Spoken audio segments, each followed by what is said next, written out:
চলো তোমাদের সাথে আজকে একটা জিনিস শেয়ার করি। আমার বর নিচে চলে এসছে, আর ও এসে চুপি চুপি উঠছে। আমি গেটের আওয়াজ পেয়েছি, আমি যেহেতু ওকে ডাকছি কে কে করে, কিন্তু একদমই সাড়া দিচ্ছে না। তো চলো, ও আমাকে আই থিঙ্ক ধপ্পা দেবে, যে আমি হয়তো ভয় পেয়ে যাবো, সেরকমইও ভাবছে।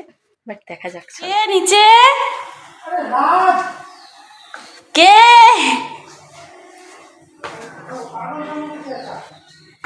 কে?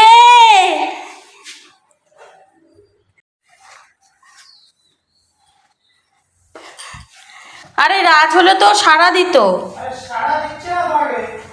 আরে ঘরে তো কেউ নেই ও এখানে।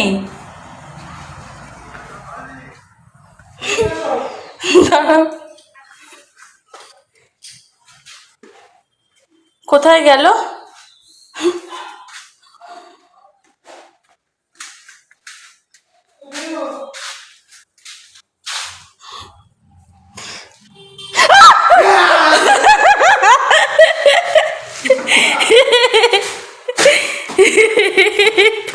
তো জানতামই যে এইরকম করবো, ওই জন্য আমি ক্যামেরা অন করে উঠেছি, আর বাবা না বুঝেই চিৎকার করে যাচ্ছে।